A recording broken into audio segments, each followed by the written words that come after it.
네, 오늘 최적화 개론 헬프 세션 19번째 시간이에요. 지난 시간에 우리가 뉴럴넷에 대해서 조금 배웠었죠. 제가 그래서 좀 교과서에 있는 그림 비슷하게 최대한 그려봤는데 좀 수정을 해야 될 것 같아요. 제가 최근에 나온 책들을 보니까 물론 우리 교과서에 있는 것처럼 뉴럴넷을 그려놓은 것도 있는데 지난 시간에 제가 바이어스 언급을 했잖아요. 그것을 좀 더 강하게 나타낸 그림들이 있어서 그게 더 나을 것 같다 싶어서요. 자, 일단 한번 볼까요? 지난 시간에는 이렇게 했었어요. 그러니까 멀티레이어 퍼셉트론이 있어요. 그랬을 때 여기 인풋 레이어, 그래서 X 한 다음에 여기다 제가 우리 시스템 디어리 해서 할 때처럼 화살표를 그리고, 그 다음에 아웃풋 레이어도 이렇게 화살표를 그렸는데 이게 이렇게 그리면 안 된대요. 예, 왜냐하면 노드 자체가 변수를 뜻하기 때문에 그 변수가 어디 영향을 받거나 줄 때가 아니면 화살표를 그리면 안 된다. 그래서 일단 지웠어요. 여기 보시면 이제 여기 화살표가 없죠. 맞아요. 인풋 레이어 또는 인풋 베리어블들이죠. 얘들은 시작하는 인풋 베리어블인데, 그러니까 요 노드들이 n개 모여서 x라는 벡터를 만드는 거예요. 그래서 화살표가 있으면 안 돼요. 그래프 디어레티컬하게는. 출력도 y를 쓰기 때문에 지난번에 w 써놨는데 w는 웨이트로 쓰고 컴바인이 웨이트로 쓰니까 y로 쓰겠어요. y에서도 나가는 게 없는 거예요. 알겠어요? 그래서 에로우가 없다는 거예요. 화살표가. 그래서 일단은 뭐냐면 노드들로부터 시작해서 노드들로 끝나고, 노드들이 뜻하는 것이 바로 그 어떤 베리어블이에요. 여기서는 이제 인풋 베리어블들이 있고, 인풋 베리어블들이 여기 보면 이제 이렇게 층을 이루고 있잖아요. 하나를. 그래서 이걸 인풋 레이어, 그 다음에 아웃풋 베리어블들이 이렇게 한 층, 한 커플, 그래서 아웃풋 레이어 이렇게 부르는데, 지난 시간에 제가 이야기를 했듯이 우리가 액티베이션 펑션을 어떻게 쓰느냐에 따라서 사실 성능이 달라질 수 있는데, 예를 들어서 생각해 봅시다. 액티베이션 펑션이 이렇게 생겼다고 해보세요. 여기서 이렇게 할까요? 예, 이렇게 생겼다고 해보세요. 이렇게. 그래서 마이너스 1로부터 1까지 가요. 그런데 내가 액티베이션 펑션을 그렇게 하지 않고 얘를 찌그러뜨리면서 0부터 해서 2분의 1을 통과하고 1이 되게 이렇게 만들었다고 해보세요. 그러면 지금 여기 바이어스에 해당하는 1을 주지 않으면 이 레이어의 웨이트를 아무리 줘더라도 똑같은 뉴럴넷을 만들 수가 없어요. 그래서 결국은 인풋을 그냥 컴바인해서 그 다음 뉴런들의 액티베이션 펑션에 집어넣는 게 아니라 요 어떤 상수도 조절할 수 있도록 여기 넣어주는데, 이걸 특별히 강조해서 일부 책들이, 많은 책은 아니에요. 일부 책들이 인풋 레이어에도 요 1을 달아줘요. 1 상수죠 이거는. 그렇죠? 그 다음에 히든 레이어, 여기 히든 레이어가 있는데, 첫 번째 히든 레이어가 있는데 이외에도 이 베리어블들이 있을 거 아니에요. 베리어블들이 있는데 이 베리어블들은 당연히 앞서 인풋 레이어들로부터 영향을 받죠. 그러니까 예를 들면 H11이라고 했는데 히든 레이어 1의 첫 번째 베리어블이에요. 걔도 영향을 다 받아요. 이렇게 모든 것들. 물론 제로일 때도 있지만 일단. 그런데 요 위에 있는 1은 어때요? 화살표가 하나도 안 들어오죠. 쟤는 영향을 안 받는 거예요. 그냥 1인 거예요. 그래서 여기에 바이어스를 달아주고요. 여기 아웃풋 레이어 직전의 마지막 히든 레이어에도 이렇게 바이어스를 주기 위해서 1을 쓰고 1로는 아무 화살표도 들어가지 않아요. 이건 베리어블이고 1이니까 영향을 안 받으니까. 그래서 이렇게 컨스탄트 노드들을 넣어주고 그렇게 한 다음에 이제 요 웨이트 벡터들을 W라고 부르는 자료들이 있었어요. 예를 들면 여기서 combining weight들을 W라 부르는데, 이것도 이제 한번 생각해 볼까요? 여기서 지금 이제 H11이라는 걸 보세요. H11은 어디에 영향을 받아요? 1부터 XN까지 영향을 받죠. 그것을 편의상 X 틸더 N이라고 할게요. X 틸더 벡터라고 할게요. 틸더는 X 틸더는 1에서 X1부터 XN까지 이렇게 1을 붙인 거. 이렇게 하면 얘는 어때요? 얘는 어떤 웨이트 벡터에 의해서 내적이 되겠죠. 맞습니까? 그 다음에 첫 번째 히든 레이어의 두 번째 베리어블 어떻게 되겠어요? H1의 첫 번째 히든 레이어의 두 번째, 얘도 어떤 W에 또 똑같이 X 틸더인데 구별을 해줘야 될 거 아니에요? 그래서 얘는 1이라고 쓰고 얘는 2라고 쓰자고요. 이렇게 쓰면 우리가 예를 들어서 히든 레이어 첫 번째의 L1 번째 엔트리라고 하면 걔는 이렇게 쓰는 게 맞겠죠. L1 트랜스포즈 X 틸더. 그러니까 입력은 다 똑같은 거예요. 물론 여기에 액티베이션 펑션 A를 다 취해줘야죠. 그냥 컴바인뿐만 아니라 아시겠죠? 그래서 그러면 이 웨이트들을 어떻게 나타낼 것이냐? 우리가 이렇게 쓸 수 있죠. 만약에 우리가 스칼라의 A는 어떤 스칼라로부터 스칼라로 가는 펑션이지만 우리가 어뷰스를 해서 만약에 이렇게 쓴다고 하면 이건 무슨 뜻이냐면 본래는 스칼라가 들어서 스칼라가 나오는 건데 여기다 벡터를 넣을 수도 있다는 거예요. 1, 1. 그러면 1, 2. 이렇게 하면 얘는 편의상 A1, A2를 그냥 숏핸드 노테이션으로 쓴 거로 생각하겠다는 거예요. 이게 이제 액티베이션 펑션들이 공통적으로 하는 일들이죠. 하나를 가지고 쓰는 거죠. 자, 그래서 그러면 이제 이렇게 쓸 수 있죠. 여기 H라는 H1이라는 벡터는 어떻게 되겠어요? 액티베이션 펑션 오브 한 다음에 이제 얘들이 들어가야 되잖아요. 그러면 W1 트랜스포즈 X 틸다 W2 트랜스포즈 1, 1이라고 해야 되겠네요. 그렇죠? 이거는 1, 2라고 해야 되겠고 죄송합니다. 1, 2 X 틸다 1, L1 네. 그래서 1, 1, 1, 2 X 틸다 해서 X 죄송합니다. W 1 L1 틸다 트랜스포즈의 X 틸다 이렇게 써야 될 거 아니에요?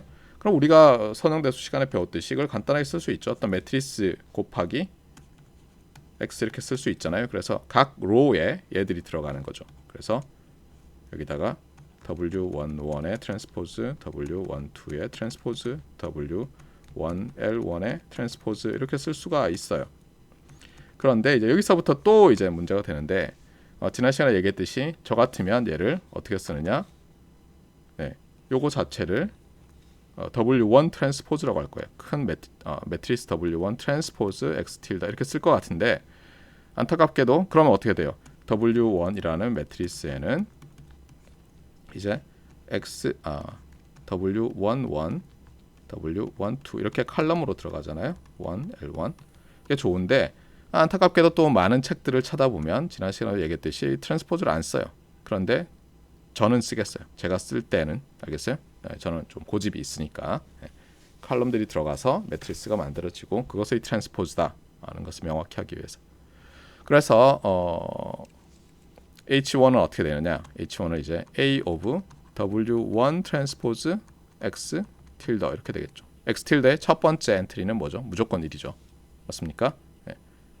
그 다음에 이제 H가 또 나왔어요. H1이. 그럼 H1이 나와서 H2가 만들어지겠죠. H2는 어떻게 되겠어요? H2는 또 액티베이션 펑션을 만약 동일한 걸 쓴다면 W2 트랜스포즈에 예. 그 다음에 뭐라고 쓸까요? H1 틸드라고 써야 되겠죠? 맞습니까? 예. H1에 여기 1을 붙이잖아요. 바이어스를. 그렇죠? H1 틸더에 W2를 해서 두 번째 레이어 웨이트를 곱한 다음에 액티베이션 펑션을 통과시키고 뭐 이렇게 쓰면 될 거예요. 아시겠어요? 네. 그래서 지난 시간과는 달리 이번 시간에 커렉션을 한다면 일단 인풋 레이어에 화살표 쓰지 마라. 이게 다 시스템 디어리 할 때 쓰던 버릇이니까 쓰지 마라. 아웃풋 레이어에도 화살표 쓰지 마라. 그 다음에 인풋을 X 벡터라고 하면 아웃풋 Y 벡터라고 하자. 그 다음에 중간에 있는 것은 책마다 다르던데 제가 쭉 보니까 뭐 다 이유가 있어요. 어떤 건 V를 쓰고 H를 쓰고 막 이러던데 그냥 다 노드들은 어쨌든 히든 레이어에서 그렇잖아요. 그 각각은 뉴런들이 내는 아웃풋이니까 H라고 쓰겠다는 거예요. 그래서 얘는 H1 벡터, 여기서 뭐 H2 벡터, HL 벡터, 알겠죠? 히든 레이어가 캐피탈 L개 있다면, 그 다음에 말했지만 여기다가 1 붙여주고, 여기다가도 1 붙여주고, 여기다가도 1 붙여주고. 1은 영향 받는 건 없고 대신에 주기는 다 주고 이 1도 다 주고 그렇죠? 물론 0이면 사실상 안 주는 거지만 그렇게 해서 결국 완성을 했더니 이렇게 됐더라는 거예요. 이렇게 고치자는 거예요. 아시겠죠? 예. 그리고 액티베이션 펑션은 뭐 쳐다보면 처음 나왔던 퍼셉트론에서는 액티베이션 펑션을 이렇게 줬다고 해요. 여기 0, 여기 1. 그다음에 뭐 라이트 컨티뉴어스하게 한다든가 뭐 이렇게. 그런데 어떤 자료들은 보면 퍼셉트론 그러면 아주 오리지널 그 퍼셉트론을 생각해서 저렇게 점프 디스컨티뉴가 있는 온오프 그러니까 뭐 저렇게 0, 1 인디케이터죠. 유닛 스텝. 이게 액티베이션 펑션으로 들어있는 것만 퍼셉트론이라고 부르는 사람도 있더라고요. 근데 뭐 반드시 그런 것 같지는 않고 대체로 쳐다보면 그냥 퍼셉트론인데 액티베이션 펑션이 어떠하다. 그리고 뭐 하나만 얘기하지 않으니까 레이어 단위로 얘기하잖아요. 그래서 뭐 주어진 아티피셜 뉴럴 넷에서는 인풋 레이어에는 예를 들면 뭐 액티베이션 펑션이 사용되지 않고 어떤 데는 또 아웃풋에도 사용되지 않아요. 아웃풋에도 뭐 아이덴티티 레이어, 아이덴티티 액티베이션 펑션이 사용되고 나머지 모든 히든 레이어에서는 동일한 뭐 어떤 액티베이션 펑션이 사용된다. 이런 식으로 되어 있는 것들이 많이 있어요. 그다음에 지난 시간에 말했듯이 이제 렐루, Rectified Linear Unit이라는 게 있다고 했죠. 걔는 어떻다고요? 음수면은 0이고 양수면은 값이 그대로 나오는 거죠. 그래서 이렇게 생긴 건데 그러면 이게 리미팅을 하려면 어떻게 합니까? 층을 하나 더 두면 모든 게 해결되죠. 예, 제가 얘기했었죠. 한 층 더 두고 그냥 하면은 쉽게 해결할 수 있어요. 자, 어쨌든 그래서 커렉션을 했어요. 예, 허살표하지 마라. 인풋 아웃풋에서는 그 다음에 바이어스인 1을 반드시 써넣는 게 좋겠다. 그 다음에 액티베이션 펑션은 노테이션 어뷰스를 한다.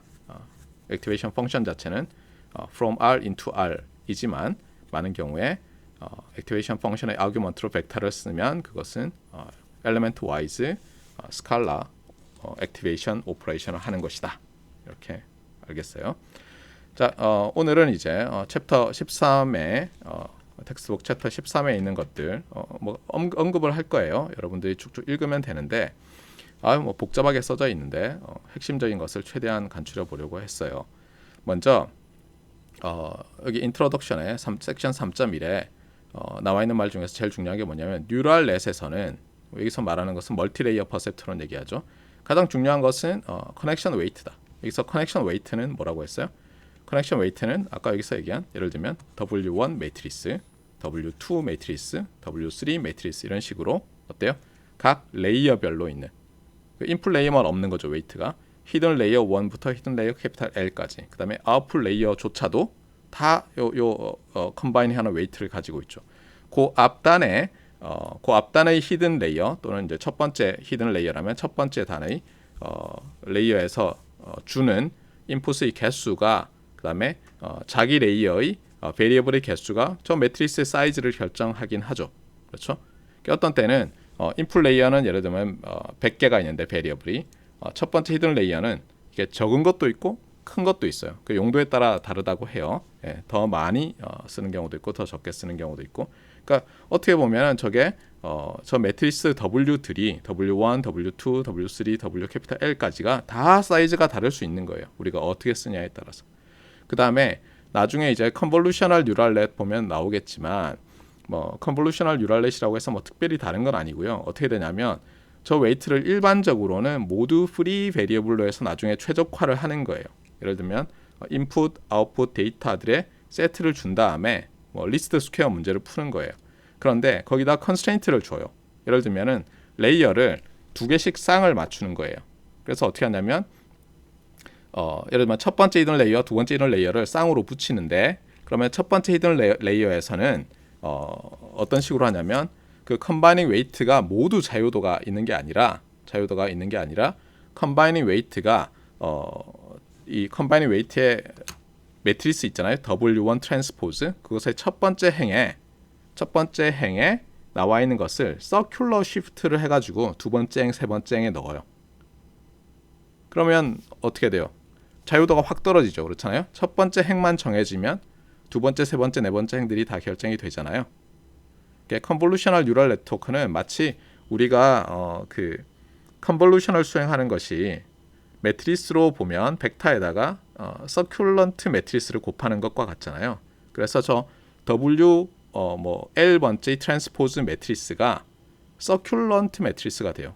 그 다음에 또 하나는 뭐냐면 그냥 서큘런트만 되는 게 아니라 스파스해요. 그걸 어떻게 설명할 수 있냐면 이렇게 설명할 수 있어요. 그러니까 얘가 제너레이션 할 때 어떻게 하냐면 물론 1은 다 받아야 되겠죠. 1은 공통으로 다 들어가는데 여기에 그럼 1은 다 들어가고 나머지만 해야 되겠네. 요 x1 예를 들면 x2만 받는 거예요. 얘는 나머지 웨이트는 제로예요. 그 다음에 x1, x2의 웨이트가 있고요. 그 다음에 그러면 h1, 2가 있을 거 아니에요. 얘는 또 받는데 얘는 어떻게 하냐면 이번에 x2와 x3만 받는 거예요. 그 다음에 그 웨이트는 아까 x1, x2가 h11에 들어가던 거랑 똑같은 거예요. 그러니까 비유를 좀 명확하게 써보면 이렇게 되는 거죠. 예를 들면 W1 트랜스포즈가 있는데요. 그러면 우리가 첫 번째가 요 1에서 오는 거잖아요. 얘는 예를 들면 W1 제로라고 합시다. 이게 제로 번째, n 번째라고 하면 얘는 다 똑같이 잡아요. 예를 들면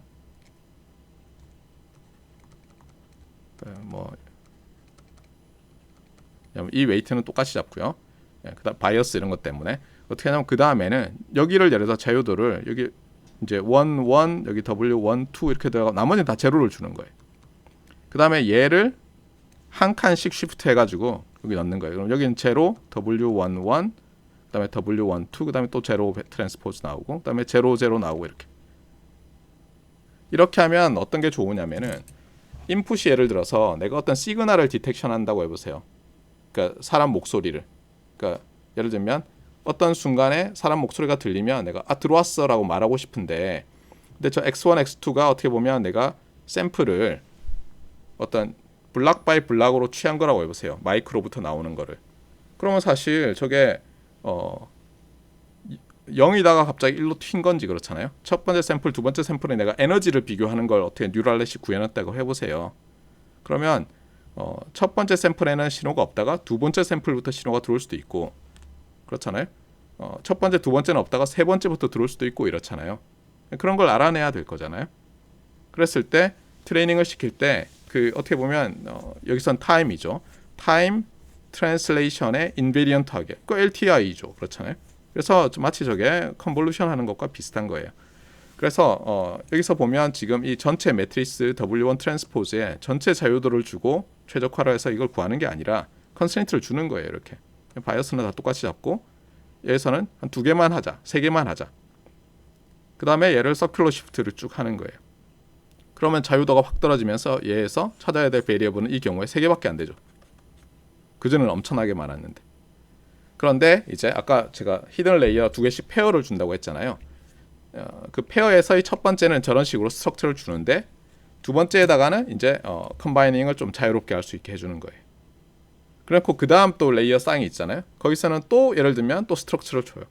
그 다음에 또 안 주고 스트럭처를 주고 안 주고 주고 안 주고 이렇게 하면 연속적으로 컨볼루션이 일어나는 것 같은 짓을 할 수 있대요. 저도 구현 안 해봐서 모르겠어요. 이런 식으로 하여튼 다양한 기법이 가능하다는 거예요. 그래서 어쨌든 웨이트가 중요하고 지금 하고 싶은 말은 뭐냐면 웨이트에 모든 웨이트 벡터, 웨이트 베리어블들의 자유도가 있는 게 아니라 어떠한 뉴럴넷은 일부러 스트럭처를 준다는 거예요. 그 뉴럴넷이 어떤 특정한 컨스트레인트 하에서 잘 작동을 하게 하기 위해서. 예를 들면 필기를 인식한다고 해보세요. 우리가 어떤 이렇게 카메라로 딱 찍었어요. 그랬는데 내가 조준호라고 썼는데 조자가 그 카메라의 왼쪽 위에 있을 수도 있고 오른쪽 아래에 있을 수도 있고 그렇잖아요. 그러니까 어디 쓸지를 정확히 모르잖아요. 그랬을 때도 동일한 웨이트로 훈련된 녀석이 조자를 예를 들면 디텍트를 해야 되는 거예요. 그러면 저런 식으로 스트럭처를 주는 것이 훨씬 빠르게 잘 트레이닝할 수 있다는 거예요. 항상 보면 이렇게 우리가 어댑티브 알고리즘 예를 들면 그레디언트 디센트 같은 걸 써서 할 때도 어쨌든 벡터 사이즈가 너무 길면 트레이닝 하는데 시간이 당연히 오래 걸리겠죠. 그렇잖아요. 하이 디멘셔널 스페이스 상에서 찾는 거니까. 그래서 어쨌든 처음부터 이것은 요런 용도로 쓸 거고 그럼 요런 프로퍼티를 가져야 되니까 이 W에 컨스트레인트를 주자고 한 다음에 최적화를 하면 훨씬 빠르게 우리가 원하는 어떤 값으로 수렴하게 할 수 있다는 거예요. 그래서 웨이트가 중요하다. 웨이트 핵심은. 네. 자, 두 번째를 봅시다. 그 다음에 그러면 이 뉴럴넷에서 이 웨이트를 찾는 것, 고르는 것을 뭐라고 하냐면 이걸 트레이닝이라고 하는 거예요. 우리 입장에서는 웨이트를 골라주는 걸 트레이닝 시키는 거고 그 머신러닝 또는 AI 모델 입장에서는 자기가 러닝을 하는 거죠. 그 러닝은 뭘 바탕으로 하고 있어요? 데이터를 바탕으로 하는 거죠. 데이터를. 그리고 이 웨이트들을 러닝 파라메터라고 한다. 우리가 마치 디시전 베리어블 디시전 파라메터라고 최적화 문제에서 말하듯이. 그래서 뉴럴넷을 트레이닝하는 것, 뉴럴넷이 러닝하는 것 잊지 마시고요. 그 다음에 이 책에서는 이제 백프로퍼게이션 알고리즘이라는 것만 소개했는데요. 책을 더 찾아보면 뭐 전에도 얘기했지만 프리 트레이닝을 하는 경우가 있어요. 왜냐하면 저게 우리가 딥 뉴럴 넷을 만들려고 하면 지금 베리어블이 어떻게 돼요? 스트럭처를 준다고 하더라도 굉장히 많잖아요. 예를 들어서 뭐 사진 200바이 300짜리를 한 다음에 거기서 사람이 있는 걸 알아낸다고 해보세요. 200바이 300이면은 인풋 벡터의 길이가 어떻게 돼요? 6만이라고 6만 그렇잖아요. 근데 거기서 예를 들면 사람이 있는지 없는지 알아내려고 하고 있어요. 아니면 예를 들어서 사람 얼굴 모양이 어디 그 그림이 어디에 있는지 알아내려고 하고 있어요. 그러면 아까 말했듯이 이거는 약간 컨볼루셔널 뉴럴넷을 써야 되겠구나. 그러면 가로축, 세로축으로 다 이동했을 때 찾아낼 수 있도록 이제 스트럭처를 줄 거 아니에요? 그러니까 스트럭처를 주니까 또 레이어 하나당의 자유도는 떨어지죠. 맞아요? 그러니까 레이어를 한 9개, 레이어 쌍을 9개 좀 적층을 한다고 해보세요. 근데 그게 스트럭처가 있어도 베리어블 수가 굉장히 많을 거잖아요. 그러면 이제 우리가 오늘 소개할 백프로퍼게이션으로 하다 보면 이게 어떻게 되냐면 이 레이어를 여러 층으로 적층하면 이것도 제가 해본 건 아니에요. 책에서 봤는데 아웃풋 레이어의 웨이트를 업데이트하려고 딱 보면 이게 기울기가 그러니까 그레디언트 벡터가 거의 0이 돼서 기울기 소실 문제가 생겨서 이게 수렴 속도가 엄청나게 떨어진대요. 그래서 이제 사람들이 한 게 뭐냐면 이걸 그냥 최적화 문제로 놓고 이 웨이트를 한 번에 찾을 게 아니라 레이어 바이 레이어로 프리 트레이닝을 하자. 그래서 미리 트레이닝을 시켜주는 거예요. 어떻게 보면 이니셜 값을 주는 거예요. 랜덤하게 주지 않고. 그래서 프리 트레이닝을 하는데 이 프리 트레이닝 방법 중에 하나가 뭐냐면 그 오토 인코더라는 게 있어요. 오토 인코더를 이용하는 거래요. 그래서 어떻게 하냐면은 오토 인코더라는 것은 우리가 지금 말한 것과는 달리 unsupervised learning의 한 방법인데 어떻게 하냐면 인풋과 아웃풋 레이어가 동일한 걸 인풋 데이터와 아웃풋 데이터가 동일해요. 그런 다음에 어떻게 하냐면 중간에 있는 레이어에 이 위스를 확 줄여놔요. 예를 들면 인풋은 아까 말했지만 6만 개고 아웃풋도 6만 개예요. 근데 중간에는 확 줄여놓는 거예요. 그럼 어떻게 되겠어요? 얘가 자유도가 떨어지니까 어떻게 하냐면 이 인풋에서 에센스만 뽑아가지고 어쨌든 아웃풋을 리컨스트럭션 할 수 있게 하려고 하겠죠. 맞아요? 그래서 어떻게 하냐면 레이어를 많이 안 쓰고 처음에는 인풋 레이어, 아웃풋 레이어 한 다음에 중간에다가 이제 히든 레이어 하나를 넣고 먼저 얘를 찾는 거는 오늘도 보겠지만 그렇게 어렵지는 않거든요. 이렇게 해서 하나를 찾아요. 줄여놓고. 그래서 얘를 픽스해놓고 두 번째 레이어는 어떻게 하냐면 이 첫 번째 아까 찾은 거 있잖아요. 그걸 고정해놓고 두 번째 레이어 또 하나 단 다음에 이걸 또 트레이닝을 시키는 거예요. 이런 식으로 한 다음에 쭉 만들어서 여러 층으로 만든 다음에 그 다음에 이제 이걸 다 버리고 그 다음에 슈퍼바이스드 러닝으로 그러니까 우리가 본래 디자이어드 아웃풋 있잖아요. 걔를 붙인 다음에 마지막에 아웃풋 레이어만 가지고 예를 들면 뭐 최적화를 한다거나 이런 프리 트레이닝 기법들이 또 있대요. 그 다음에 뭐 소개했듯이 이 백프로퍼게이션 이렇게 그냥 하는 게 아니라 전체를 배치로 처리하는 게 아니라 오늘은 우리가 보겠지만 전체를 배치로 처리하는 걸 보겠지만 그렇게 하려고 하면 또 데이터가 너무 많으면 또 안 되니까 이거를 이제 스토캐스틱 그레디언트 디센트라고 해서 일부 분식 미니 배치를 만들어서 그걸 가지고 뭐 트레이닝하고 랜덤하게 뽑아서 뭐 그다음에 스토캐스틱 그레디언트 알고리즘을 계속 돌리는 여러 가지 방법들이 나와 있대요. 그래서 이게 네트워크가 뉴럴넷이 뎁스가 깊어지면 트레이닝하는 게 굉장히 문제가 되는데 사람들이 그것을 많이 해결했다고 하는 거예요. 그동안 많이 해결해서 굉장히 어떤 어플리케이션에서는 잘 된다. 트레이닝이 어렵지 않다. 그리고 가장 중요한 것은 이제 컴퓨팅 파워가 커져서 되는 것도 있대요. 그 다음에 뭐 패럴렐 프로세싱 기법들이 많이 발전하고. 자, 그래서 어쨌거나 이제 백프로퍼게이션 알고리즘에 대해서 챕터 13에서 주로 다뤄요. 그래서 핵심은 이제 역전파 백프로퍼게이션 알고리즘이다. 근데 이것 말고도 많이 있다. 자, 그래서 이 백프로퍼게이션 알고리즘은 뭐냐? 리스트 스퀘어 메서드에 기반했어요. 그 오리지널 리스트 스퀘어는 어땠었죠? unconstrained problem이죠. 맞아요? 그 다음에 이걸 가지고 그러면 unconstrained problem 가지고 우리가 최적화를 하는 방법이 무수히 많죠. 그런데 그 중에서도 제일 간단한 그레디언트 알고리즘을 하나 개발하다 보니까 이 백프로퍼게이션이라는 게 나왔다는 거예요. 지금은 왜 저게 백프로퍼게이션이고 뭐 모르겠지만 힌트를 좀 더 주면 이게 역전파잖아요. 역전파, propagate, radio wave 이런 게 아니라 전파되는 거죠. 근데 뭐가 역전파되냐면 이걸 에러 백프로퍼게이션이라고 많이들 불러요. 그러니까 어떻게 하냐면 최종 아웃풋 레이어에서 그럼 우리가 이제 트레이닝을 하다 보면 중간 과정에서 인풋을 딱 넣으면 디자이어드 아웃풋이 안 나오고 디자이어드 아웃풋과 뭐 차이가 나는 어떤 아웃풋이 나올 거 아니에요. 그러면 그걸 가지고 거꾸로 아웃풋 레이어에 가까운 쪽부터 이 웨이트들을 업데이트해 나가는 거예요. 그래서 최종적으로 제일 첫 번째 단에 있는 히든 레이어의 웨이트까지 업데이트하고 나면 이제 한 번 업데이트가 끝나는 건데 이것이 아웃풋 에러가 쭉 전파돼서 거의 인풋까지 가면서 웨이트들 업데이트한다 이렇게 봐서 역전파 백프로퍼게이션 알고리즘이라고 이름을 붙였대요. 자, 이게 이제 인트로에 있는 거고요. 또 인트로에서 아티피셜 뉴럴넷에 대해서 설명을 하는데 이건 지난 시간에 얘기를 했었죠. 먼저 하나의 뉴런이라는 게 있는데 그건 이제 어떻게 보면 피지컬한 뉴런이 있고 그걸 보고는 우리가 아이디어를 얻은 거죠. 그래서 이제 아티피셜 뉴런이라는 걸 생각한 거예요. 멀티플 인풋 싱글 아웃풋 시스템이죠. 멀티플 인풋 싱글 아웃풋 시스템인데 특히 어떻게 했냐면은 인풋을 리니어 컴바이닝을 해요. 웨이트 벡터를 곱해서 맞습니까? 또는 웨이티드 썸을 하죠. 그 다음에 어떤 non-linear activation 펑션을 통과시켜서 아웃풋 스칼라를 내는 거예요. 그리고 만약에 이게 그 다음 뉴런들에 연결된다면 이 아웃풋을 카피해서 이제 쭉 나눠주게 되는데 그 부분은 이 뉴런이라고 보진 않는 거예요. 그렇죠? 뭐 시냅스를 통해서 연결된다 이렇게 해서 뭐 사실 수학적으로 보면 뭐 그냥 벡터 아웃풋 벡터로 본 다음에 각 레이어의 아웃풋을 그 벡터를 다시 인풋으로 받는 새로운 레이어가 있다 이렇게 보면 간단하죠. 그래서 그 다음에 이제 뉴럴 네트워크는 뉴런들의 네트워크라고 해서 지난번에 시리얼, 패럴렐, 그 다음에 뭐 아주 인터커넥티드 이렇게 했지만 너무 복잡한 것부터 안 하죠. 사람들은 그냥 시리얼로 연결해 놓으니까 할 수 있는 게 없으니까 레이어, 패럴렐로 이제 만든 다음에 해보니까 뭔가 되더라는 거예요.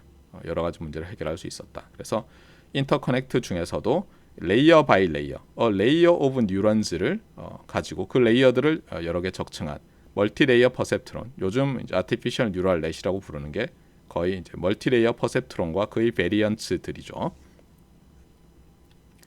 데이터는 그래서 뭐 원 디렉션으로 흐르는데 물론 이제 피드백을 줄 수가 있어요. 그래서 리커런트, 리커시브 뭐 이런 것들이 나오고요.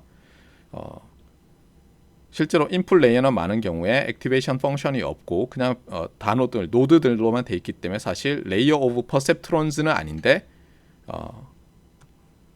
뉴럴 네트워크의 첫 번째 레이어라고는 부르는 거예요. 그러니까 이게 히든 레이어부터가 사실은 뉴런들로 되어 있는 거죠. 히든 레이어부터가. 자, 그리고 이 책에서도 말하지만 러닝에는 우리가 머신 러닝, 뭐 러닝 이럴 때는 크게 슈퍼바이즈드, 언슈퍼바이즈드, 그다음에 리인포스먼트 러닝 이렇게 나누는데 약간 이름이 잘못 붙어진 게 많다고 했어요. 제가 우리 생각에는 A와 not A 그러면 어때요? 없죠, 그렇죠? 근데 슈퍼바이즈드의 반대말이 언슈퍼바이즈드니까 더 이상 뭐가 없어야 되는데 또 리인포스먼트 러닝은 뭐예요? 그렇잖아요. 그러니까 자기들도 이상하다고 그러더라고요. 책에 보면 이름이 잘못 붙어서 오해가 있는데 주의해라 이렇게. 근데 어쨌든 그 세 러닝 방법 중에서 우리는 슈퍼바이즈드 러닝에 대해서만 다루고 있어요. 이 책에서 13장에서는. 그래서 먼저 트레이닝 데이터가 있는데 트레이닝 데이터는 인풋과 그 다음에 desired output으로 구성되어 있어요. 인풋과 desired output. 이 인풋이 들어가면 이런 아웃풋이 나와야 한다. 알겠어요? 아웃풋은 그 인풋을 넣었을 때 나온 게 아니에요. 아직 시스템이 웨이트가 정해지지 않았으니까. desired output. 그게 이제 트레이닝 셋이고요. 트레이닝 셋 가지고 우리가 어떻게 해요? 오브젝티브 펑션을 만든 다음에 최적화 과정을 통해서 웨이트들을 구하는 거죠. 맞습니까? 그래서 트레이닝 프로블럼은 옵티마이제이션 프로블럼이다. 이게 일반적으로는 unconstrained인데 뭐 우리가 스트럭처를 주면 constrained가 될 수 있죠. 컨볼루셔널 뉴럴 넷처럼. 그다음에 섹션 13.2에서는 싱글 뉴런 트레이닝을 이제 해요. 그래서 싱글 뉴런 트레이닝을 하는데 많은 책에서는 보면 저 싱글 뉴런 트레이닝을 할 때 액티베이션 펑션을 아까 말했지만 유닛 스텝으로 잡고 하더라고요. 이렇게 해서 입력 출력이 있으면 음수면 0, 양수면 1 이렇게 잡고 트레이닝을 하고요. 그러면 사실 어떻게 됩니까? 아웃풋 y가 이제 하나일 거 아니에요, 그렇죠? 싱글 뉴런이니까 아웃풋 y는 어떻게 되죠? 이 펑션을 a라고 하면 a of 그냥 w 트랜스포즈 x 물론 이제 여기서 틸더를 써야 되겠죠. 1까지 해서 맞습니까? 네. 이렇게 되니까 이게 뭐예요? 이게 얘가 이거 이퀄 어떤 상수라는 게 뭐죠? 하이퍼 플레인이죠, 그렇죠? 맞습니까? 그러니까 하이퍼 플레인이죠. 그래서 인풋 길이가 n이면 이게 사실 여기 c도 아니고 이거 이퀄 제로로 놔도 되는데 제로보다 크냐 작으냐 어쨌든 하면은 결국은 이게 어떻게 보면 뭐 비유를 하자면 이렇게 선을 긋게 되고요. 하이퍼 플레인의 어떤 그 2D 버전이 직선이죠. 그 다음에 얘에 의해서 예를 들어서 이 리전에 떨어지면 이게 액티베이트 돼서 1이라고 나오고 아웃풋 y가 1인 부분이 리즌이고요. 이게 y 이퀄 0인 리즌 이런 식으로 된다는 거예요. 그러니까 인풋 스페이스에 어떤 하이퍼 플레인을 넣고 이쪽에는 1, 저쪽에는 0 이렇게 놓는 시스템이 되더라는 거예요. 물론 우리가 이것을 액티베이션 펑션을 이렇게 0, 1 이렇게 하지 않고 0, 1 이렇게 하지 않고 예를 들면 스무드하게 변하는 걸 썼다고 해보세요. 그러면 이제 좀 달라지죠. 그렇잖아요. 예를 들면 지난번에 말했던 렐루를 쓴다고 해보세요. rectified linear unit을 쓰면 어떻게 되죠? 이게 0이고 여기가 1 이렇게 되니까 예를 들면 똑같은 지금 웨이트를 썼다고 하면 요 선이 여기는 0이고요. 여기가 이제 y가 여기서부터 y가 이렇게 점점 커지겠죠. 예를 들어서 이게 y가 1인 선이고 y가 2인 선이고 y가 3인 선이고 이렇게 쭉 이렇게 변하겠죠. 맞습니까? 예.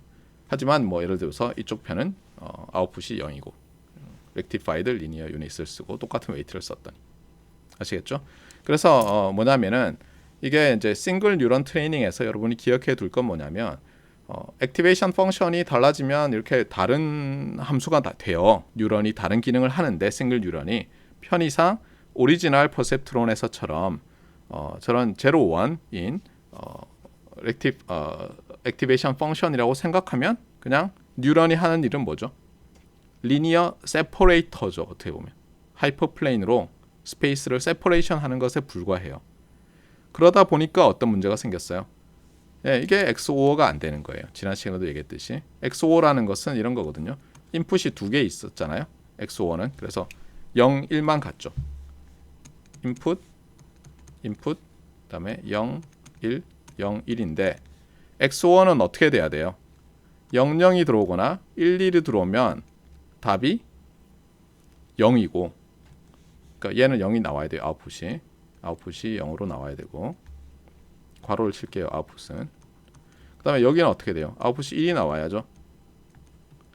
그런데 직선을 그어가지고 한쪽 리전에는 1이 나오는 저 인풋 점들이 있게 하고 다른 한쪽 리전에는 0이 나오는 점들이 있게 할 수가 있어요. 예를 들면 제가 이렇게 그으면 어때요? 얘는 같이 안 들어있잖아요. 이쪽 리전에. 어떻게 잘라도 안 되죠. 그러니까 그래서 싱글 뉴런이 XOR을 못 만드는 이유가 여기 있는 거예요. 그러면 당연히 여러 개를 써야 되겠죠. 그래서 여러 개를 써서 할 수 있다는 건 이제 보인 거죠. 자, 그 정도고요. 다음 섹션으로 넘어가면 이제 3레이어예요. 3레이어라고 했지만 실제로 인풋 레이어, 아웃풋 레이어 잠깐만요. 싱글 레이어는 어떻게 돼요? 여기서는 싱글 뉴런이고 앞에서는 싱글 뉴런인데 요 사이에 우리가 임의에 13.2.5를 만든다고 하면 싱글 레이어라고 하면은 싱글 레이어 말이 되나요?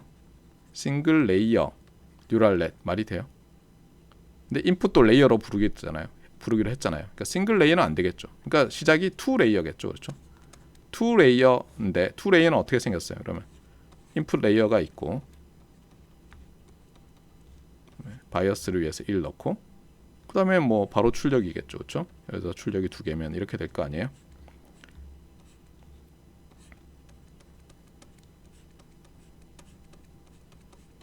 맞습니까? 예. 여기 화살표하면 안 된다 그랬어요. 여기도. 예. 그러면 결국은 가장 간단한 멀티 레이어 퍼센트로는 왜냐면 하나보다 많으면 무조건 멀티 레이어니까 사실. 근데 인풋 레이어를 뺄 수도 있죠. 그렇죠? 퍼셉트론의 레이어로 생각하면은 지금 이게 싱글 레이어 오브 퍼셉트론즈죠. 얘는 퍼셉트론이 없으니까. 예. 근데 어쨌든 이것을 이제 2레이어 뉴럴넷이라고 하면 여기서는 그러면 뭐 어떻게 할 수 있어요? 여기서 XOR을 만든다 하면 앞에 거랑 똑같죠, 그렇죠? 예. XOR 만들려면 출력이 하나니까 뉴런이 하나만 필요하잖아요, 맞아요? 입력 2개고 다시 위로 돌아가네요. 그러니까 이 경우는 어때요? 이 경우는 저런 XOR 같은 로직이 아니라 뭐 다른 일을 하려고 해야 되겠죠, 그렇죠? 예. 근데 어쨌든 얘는 건너뛰어요. 얘는 너무 단순한지. 그래서 3레이어로 넘어가요. 그러면 어떻게 되겠어요? 인풋 레이어, 아웃풋 레이어, 히든 레이어가 이제 드디어 등장을 하겠죠. 그래서 이제 그림을 그렸는데 이번에는 시스템 디어레티컬하게 그려봤어요. 먼저 인풋 들어가고요, X. 그다음에 아웃풋 나오죠. 그다음에 중간에 레이어가 하나 있는데 그게 베리어블을 뜻하니까 그게 뭐예요? 그걸 이제 히든 베리어블 H라고 하겠어요. 그래서 X가 들어가서 중간에 H가 벡터가 하나 나오고 그다음에 최종적으로 Y가 나오는데 우리는 이제 시그널 시스템 하고 뭐 선형대수 하고 뭐 이러는 사람들이니까 DSP 어떻게 볼 수 있어요? X 벡터가 들어가면 먼저 이걸 오그멘트를 해야죠. 그래서 이제 위에다 붙일까요? 이렇게 1 들어가고요. 예, 여기도 이제 1 이렇게 들어가 줘야 되는데 1까지 넣어서 어떻게 돼요? X 틸더를 만든 다음에 X 틸더를 리니어 트랜스폼 하는 거죠. 맞습니까? 그래서 어떻게 돼요? H 벡터는 여기서는 이제 액티베이션 펑션을 히든 레이어의 액티베이션 펑션은 A 서브 H라고 부르고 아웃풋은 A 서브 O라고 아웃풋이라고 부르는데 뭐 저렇게 안 해도 되고 어떤 때는 똑같이 불러요. 그러면 AH 그다음에 어떻게 해요? W 히든 레이어 트랜스포즈 X 틸더 이거겠죠? 아까도 해봤지. 맞습니까? 네. 그 다음에 우리가 편의상 AH의 틸더라는 걸 정해야 할게요. 그건 어떻게 되냐면 첫 번째 아웃풋이 AH 그러니까 요 안에 들어온 것보다 요 아웃풋이 하나 더 길고 알겠어요? 하나 더 길고 무조건 1이에요. 첫 번째는. 예. 그러면 이제 H 틸더가 이렇게 되는 거죠. 네, 1을 붙이는 거예요. 제일 위에다가 1을 붙여서 그냥 내보내는 거예요. 네. 저는 사실 액티베이션이라고 부르기 애매하지만 어쨌든 편의상 아니면 그냥 저렇게 H를 정의한 다음에 H 틸더를 정의하면 되죠. 자, 그럼 Y는 어떻게 되죠? Y는 마찬가지로 A 아웃풋에 W 아웃풋의 트랜스포즈에 H 틸더가 되겠죠. 맞습니까? 사실 이게 멀티 레이어면 어떻게 돼요? 히든 레이어 1, 히든 레이어 2, 히든 레이어 3 해가지고 각 레이어가 사실 이렇게 두 개의 블록으로 이루어져 있는 거죠. 하나는 affine mapping, 하나는 non-linear entry by entry activation. 맞습니까? 자, 이제 이렇게 되는 거예요.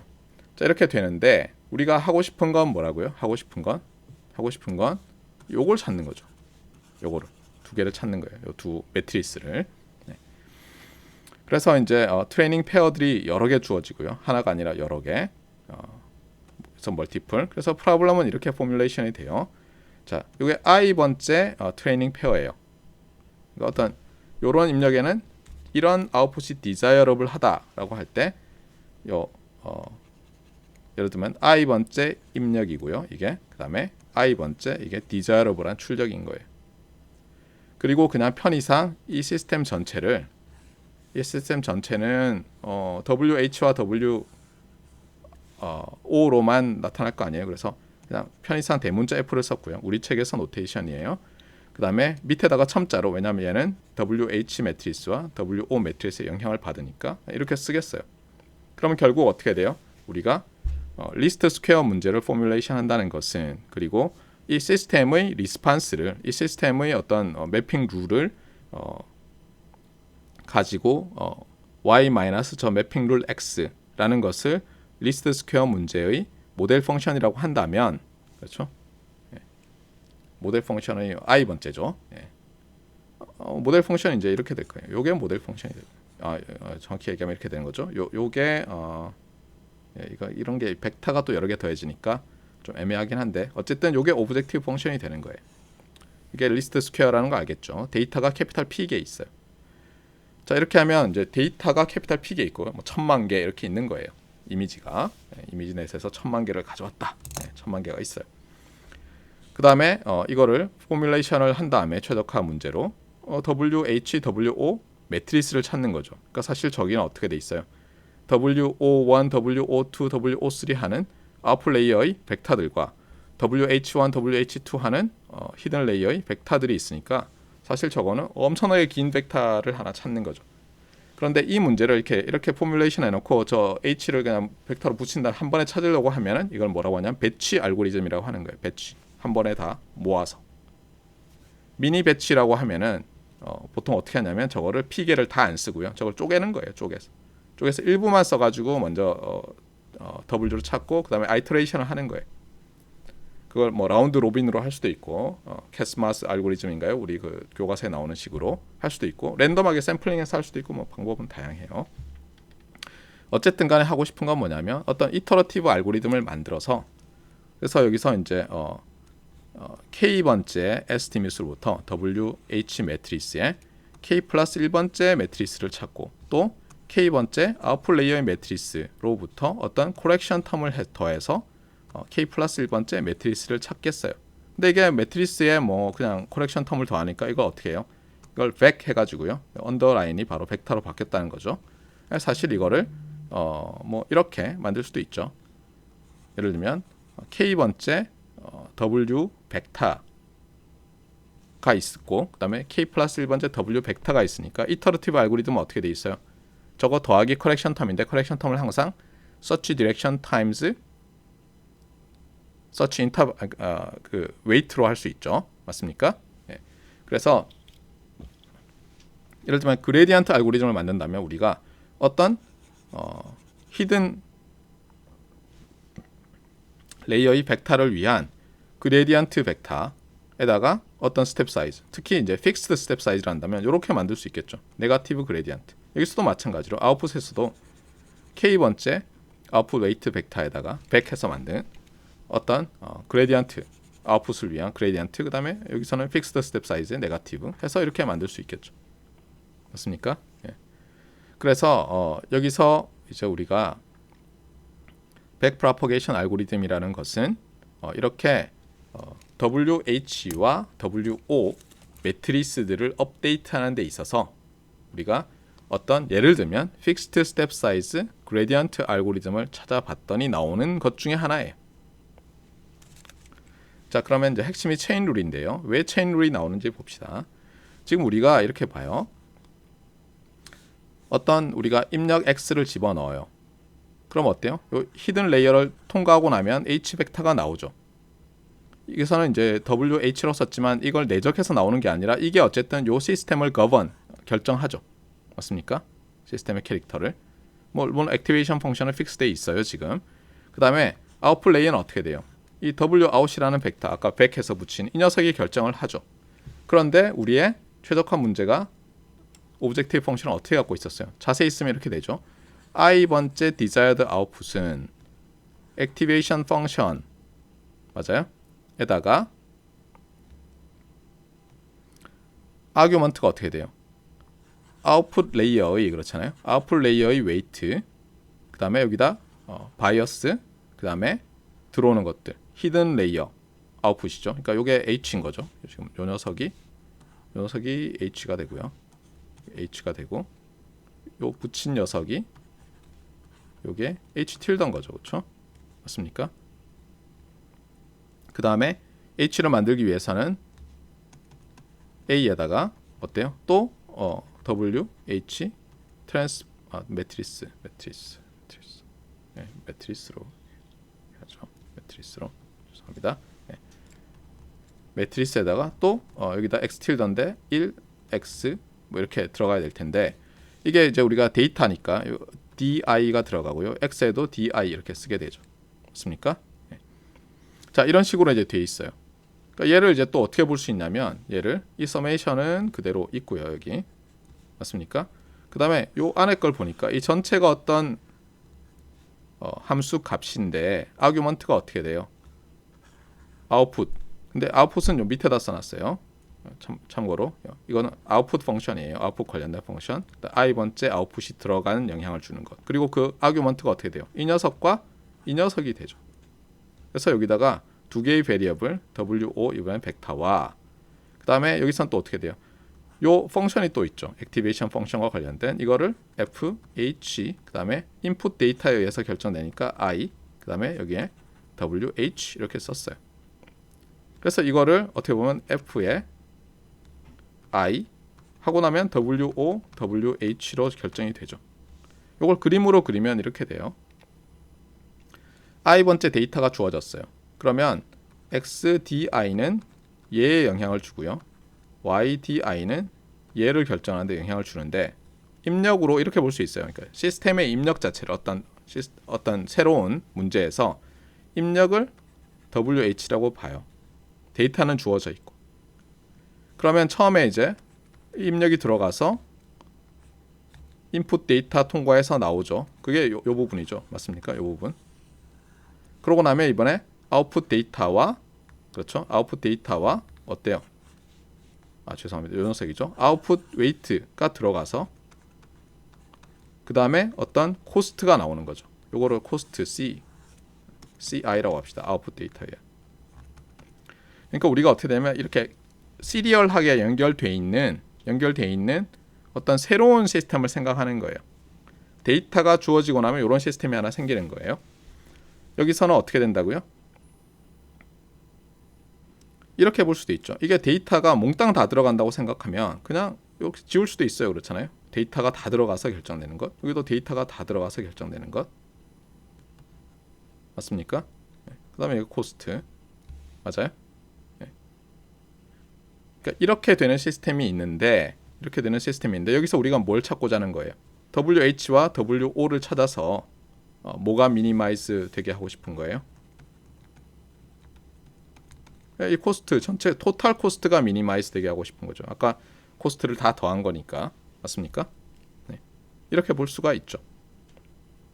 왜냐하면 여기 보면 각각의 코스트가 썸으로 돼 있잖아요. 그렇죠? 그러니까 먼저 요 안에 걸 다 계산하고 여기서 다 계산이 되는 거죠. 그 다음에 WO 들어오면 또 여기 계산하고 이렇게 볼 수 있잖아요. 자, 이렇게 되어 있는 어떤 C라는 코스트가 있다고 해보세요. 자, 그러면 제가 물어보는 거예요.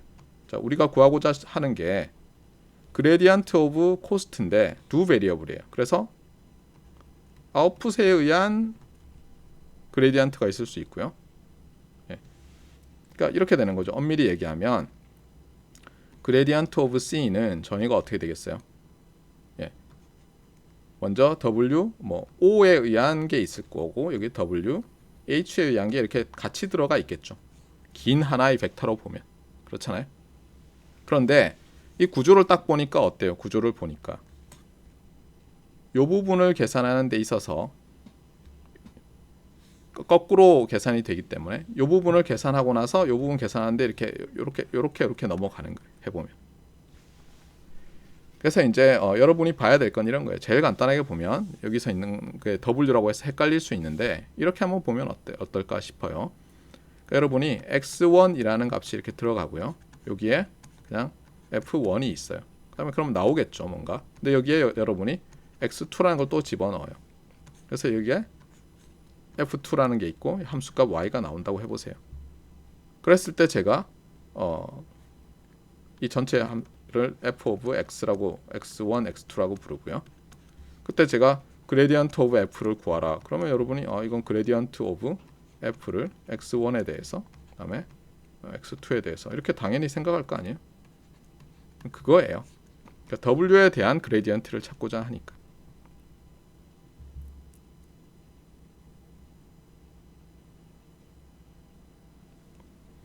네, 그래서 결과적으로는 어떻게 되냐면 결과적으로는 저 그레디언트를 이제 이렇게 보고 계산해 보면요.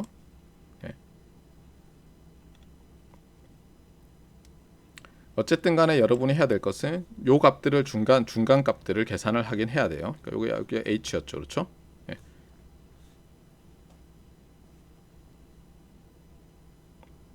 요 h 값을 계산을 해야 돼요. 레이어가 히든 레이어가 있기 때문에. 그런데 한번 보세요.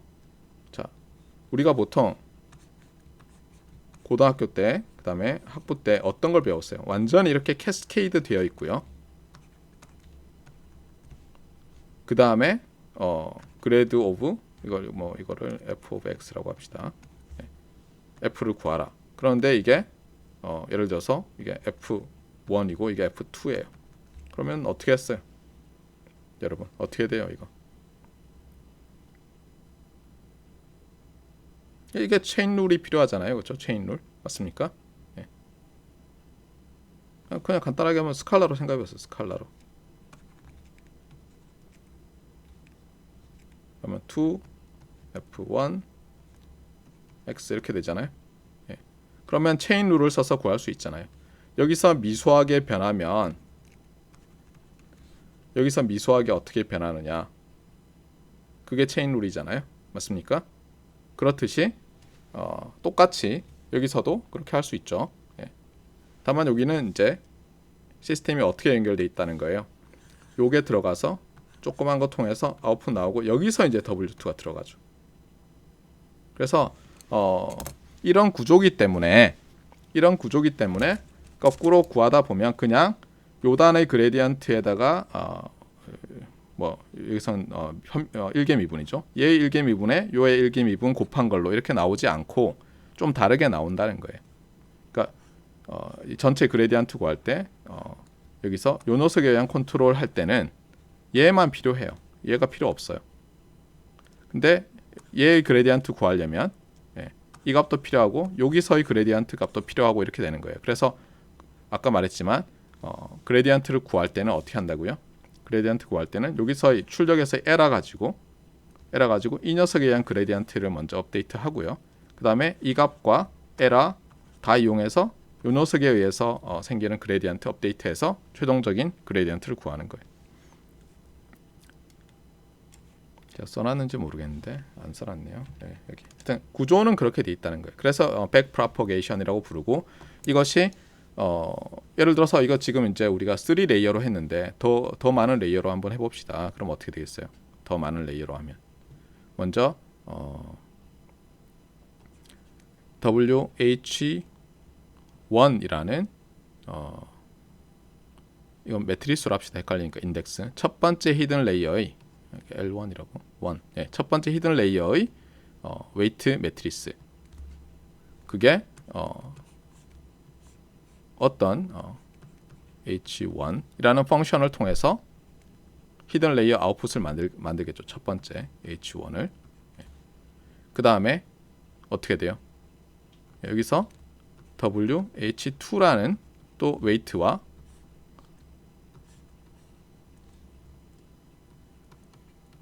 또 어떤 아웃풋을 만들어내겠죠. 맞습니까? h2. 그럼 여기 또 이제 WH3가 들어가고 FH3가 되고 이렇게 쭉쭉쭉 되다가 마지막에 어때요? 여기서처럼 아웃풋 레이어 웨이트가 들어가고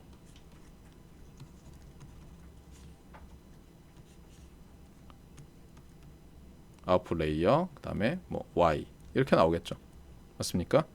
그러면 멀티 레이어일 때도 어떻게 되겠어요? 계산을 하면 그레디언트를 계산하려고 하면 제일 먼저는 여기서 아웃풋에서의 에러와 이 녀석으로 맞아요? 업데이트를 하겠죠. 예. 그 다음에는 요 녀석과 이거 정보 가지고 요 녀석에 의한 그레디언트 업데이트하고 거꾸로 이렇게 다 하면은 각각에 의한 그레디언트가 다 나오고, 그러면 어때요? 전체 그레디언트 벡터가 완성이 되는 거고, 앞에서 써놓은 이것도 뭐 복잡하게 볼 수 있지만 이걸 한 번에 쓰면 어떻게 돼요? 한 번에 묶으면 W 벡터를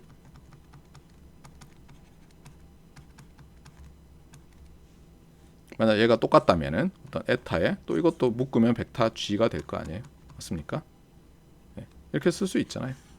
그래서 요 녀석의 일부를 계속해서 찾아내는 거예요. 일부 찾아내고 그다음에 그 앞에 밸류 같은 걸로 또 찾아내고 이렇게 되는 거예요. 간단히 보면. 예. 그다음에 한 번에 딱 업데이트를 하는 거죠. W. 그래서 이제 백프로퍼게이션이란 말은 지금 W 입장에서 보면 우리가 이렇게 생긴 어떤 시스템이 있을 때 최적화하는 걸로 볼 수 있다는 거예요. 데이터는 주어져 있고 데이터에 의해서 이 펑션들이 다 정해져 있는 거죠. 데이터 셋에 의해서.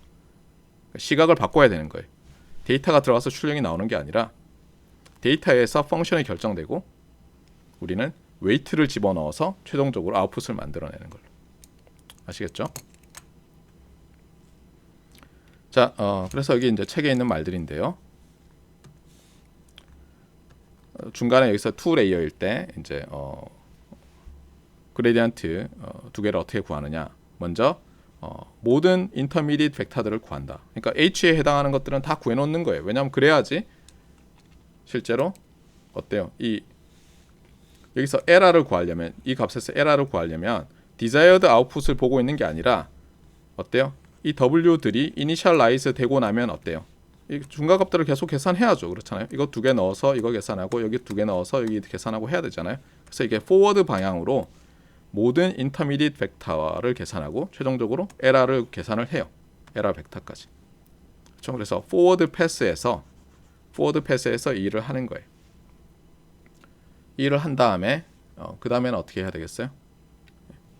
그 다음에는 그레디언트 벡터를 이제 리버스 패스를 통해서 계산을 하는 거예요. 그래서 먼저 아웃풋 웨이트 벡터에 의한 그 그레디언트 부분 전체 벡터 있잖아요. 그 부분을 계산하는데 그 앞에 거는 필요 없다는 거죠. 에러와 그 웨이트 지금 현재 K번째 입력과 이런 것만 필요한 거예요. 그래서 쭉쭉쭉쭉 계산하면 거꾸로 계속 똑같은 말이지만 거꾸로 쭉 가면서 업데이트를 하게 된다. 네.